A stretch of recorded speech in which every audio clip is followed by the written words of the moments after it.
গরু চুরি, চাল চুরি, বালি চুরি ও চাকরি চুরির কথা মনে আছে?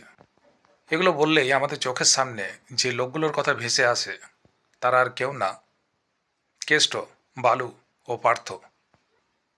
এদের আবার একটা বদ অভ্যেস ছিল।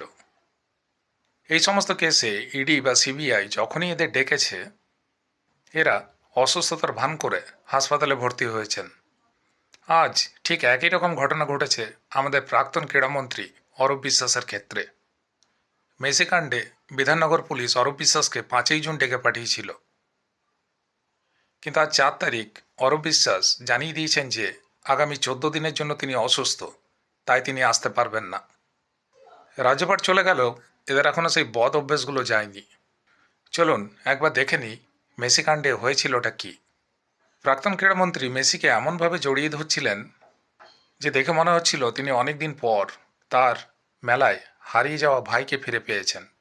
চলুন একবার ক্লিপগুলো দেখে নিই।